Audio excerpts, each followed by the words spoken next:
The परीक्षा academy में आप सभी का स्वागत है। आज का विषय है असम समझौता और नागरिकता। असम समझौता और नागरिकता। असम समझौता, असम अकॉर्ड, भारत में नागरिकता, अवैध प्रवासन और असम की भाषाई तथा सांस्कृतिक पहचान से जुड़ा एक महत्वपूर्ण राजनीतिक और संवैधानिक समझौता है। असम समझौते पर 15 अगस्त 1985 को भारत सरकार, असम सरकार, ऑल असम स्टूडेंट्स यूनियन आसू और ऑल असम गण संग्राम परिषद AAGSP के प्रतिनिधियों के बीच हस्ताक्षर हुए। इस समझौते की पृष्ठभूमि में असम में लंबे समय से चला आ रहा विदेशी नागरिकों और अवैध प्रवासन का प्रश्न था। विशेष रूप से तत्कालीन पूर्वी पाकिस्तान और बाद में बांग्लादेश से असम में हुए प्रवासन ने जनसंख्या, मतदाता सूची, भूमि, रोजगार, भाषा और स्थानीय सांस्कृतिक पहचान से संबंधित चिंताओं को जन्म दिया। 1979 से 1985 के बीच चला असम आंदोलन मुख्य रूप से मतदाता सूचियों में कथित विदेशी नागरिकों की पहचान, उनके नाम हटाने और अवैध प्रवासियों के निष्कासन की मांग से जुड़ा था। असम आंदोलन में आसू और AAGSP की प्रमुख भूमिका थी। आंदोलन का केंद्रीय प्रश्न ये था कि असम में किस तिथि तक आए व्यक्तियों को भारतीय नागरिक माना जाए और किस तिथि के बाद आए व्यक्तियों की पहचान विदेशी के रूप में की जाए। असम समझौते ने इस समस्या के समाधान के लिए 1 जनवरी 1966 और 25 मार्च 1971 को दो महत्वपूर्ण तिथियों के रूप में स्वीकार किया। 25 मार्च 1971 का विशेष महत्व बांग्लादेश मुक्ति युद्ध की ऐतिहासिक पृष्ठभूमि से जुड़ा है। असम समझौते के अनुसार 1 जनवरी 1966 से पहले असम आए व्यक्तियों के संबंध में नागरिकता की सामान्य स्थिति स्वीकार की गई। 1 जनवरी 1966 से 24 मार्च 1971 की मध्यरात्रि तक असम आए व्यक्तियों के लिए अलग व्यवस्था निर्धारित की गई। इस अवधि में आए ऐसे व्यक्तियों जिनकी पहचान विदेशी के रूप में की गई को फॉरेनर्स एक्ट 1946 और फॉरेनर्स ट्राइब्यूनल्स ऑर्डर 1964 के अनुसार पहचानने की व्यवस्था की गई। ऐसे व्यक्तियों के नाम मतदाता सूची से हटाए जाने और निर्धारित प्रक्रिया के बाद उनके नागरिकता अधिकारों को नियमित करने की व्यवस्था की गई। इस श्रेणी के व्यक्तियों को विदेशी के रूप में पहचान की तिथि से 10 वर्ष तक मतदान का अधिकार प्राप्त नहीं होता। 10 वर्ष की अवधि समाप्त होने के बाद उनके नाम निर्धारित प्रक्रिया के अनुसार मतदाता सूची में पुनः शामिल किए जा सकते हैं। इस प्रकार 1966 से 1971 के बीच आए व्यक्तियों के लिए व्यवस्था तत्काल निष्कासन के बजाय पहचान, पंजीकरण और अस्थायी मताधिकार प्रतिबंध पर आधारित थी।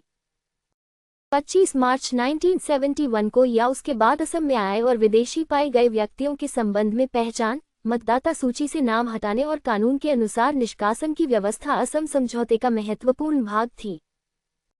इस प्रकार असम के संदर्भ में 25 मार्च 1971 नागरिकता और विदेशी नागरिकों की पहचान से संबंधित निर्णायक कट ऑफ डेट बन गई। असम समझौते की नागरिकता संबंधी व्यवस्थाओं को कानूनी रूप देने के लिए नागरिकता अधिनियम 1955 में धारा 6A जोड़ी गई। धारा 6A को नागरिकता संशोधन अधिनियम 1985 के माध्यम से शामिल किया गया। धारा 6A विशेष रूप से असम समझौते से संबंधित नागरिकता व्यवस्था को लागू करने के लिए बनाई गई थी। धारा 6A में निर्दिष्ट क्षेत्र का संबंध असम से है, जैसा कि संबंधित वैधानिक व्यवस्था में निर्धारित किया गया है। धारा 6A के अंतर्गत 1 जनवरी 1966 से पहले निर्दिष्ट क्षेत्र में बांग्लादेश से आए और सामान्यतः वहां निवास करने वाले भारतीय मूल के व्यक्तियों को निर्धारित शर्तों के अधीन भारतीय नागरिक माना गया। 1 जनवरी 1966 को या उसके बाद, लेकिन 25 मार्च 1971 से पहले आए भारतीय मूल के व्यक्तियों के लिए अलग नागरिकता प्रक्रिया निर्धारित की गई। इस श्रेणी में व्यक्ति का विदेशी के रूप में पता लगाया जाना और निर्धारित प्राधिकारी के समक्ष पंजीकरण महत्वपूर्ण है। ऐसा पंजीकृत व्यक्ति सामान्यतः भारतीय नागरिक के समान अधिकार और दायित्व प्राप्त करता है, लेकिन 10 वर्ष की निर्धारित अवधि तक मतदान का अधिकार अपवाद रहता है।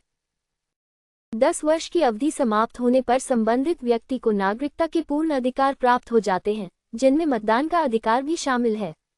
25 मार्च 1971 या उसके बाद असम आने वाले व्यक्तियों को धारा 6A के माध्यम से नागरिकता प्रदान करने की व्यवस्था नहीं की गई।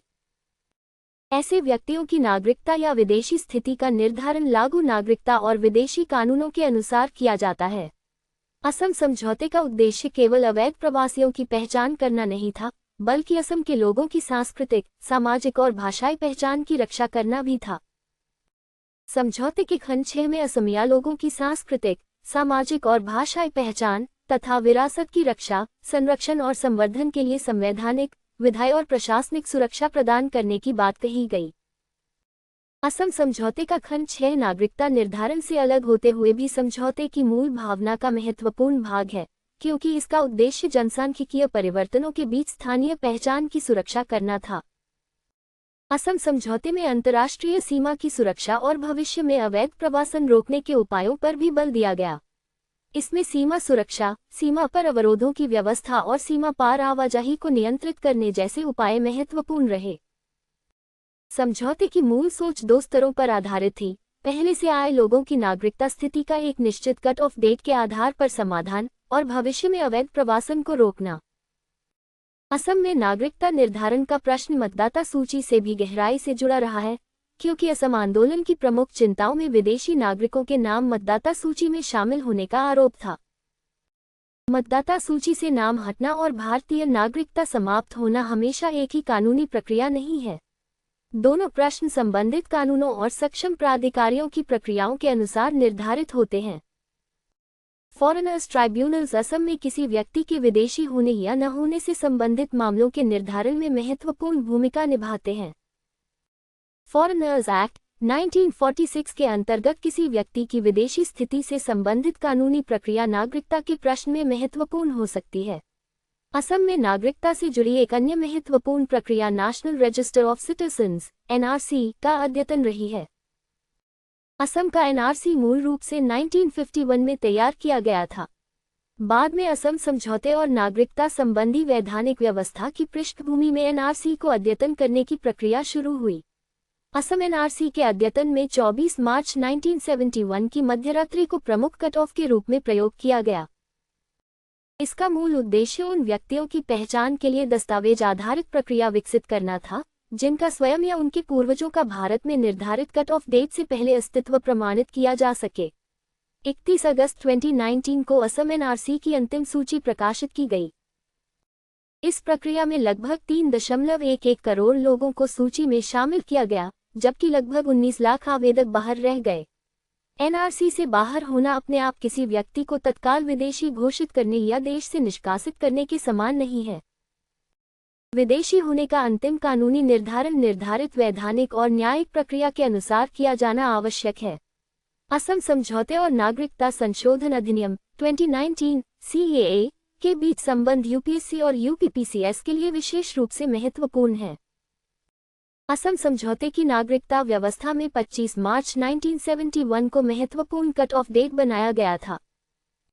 CAA 2019 ने अफगानिस्तान, बांग्लादेश और पाकिस्तान से भारत आए हिंदू, सिख, बौद्ध, जैन, पारसी और ईसाई समुदायों के कुछ व्यक्तियों के लिए निर्धारित शर्तों के अधीन नागरिकता प्राप्त करने की विशेष व्यवस्था बनाई, यदि वे 31 दिसंबर 2014 तक भारत में प्रवेश कर चुके थे।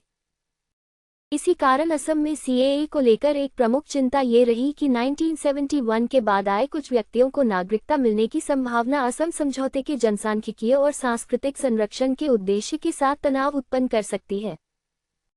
CAA की कुछ व्यवस्थाएं संविधान की 6ठी अनुसूची के अंतर्गत आने वाले असम के जनजातीय क्षेत्रों तथा इनर लाइन परमिट व्यवस्था के अंतर्गत आने वाले निर्धारित क्षेत्रों पर लागू नहीं होती। इसलिए असम समझौता और CAA 2019 एक समान व्यवस्था नहीं है। दोनों में कट ऑफ डेट, लाभार्थियों और नागरिकता निर्धारण के आधार अलग हैं। असम समझौते और धारा 6A की संवैधानिक वैधता को सर्वोच्च न्यायालय में चुनौती भी दी गई। मुख्य प्रश्नों में यह शामिल था कि असम के लिए देश के अन्य भागों से अलग नागरिकता कट ऑफ डेट निर्धारित करना समानता, नागरिकता और असम की सांस्कृतिक पहचान से संबंधित संवैधानिक सिद्धांतों के अनुरूप है या नहीं। अक्टूबर 2024 में सर्वोच्च न्यायालय की 5 न्यायाधीशों की संविधान पीठ ने 4 के मुकाबले 1 के बहुमत से नागरिकता अधिनियम की धारा 6A की संवैधानिक वैधता को बरकरार रखा।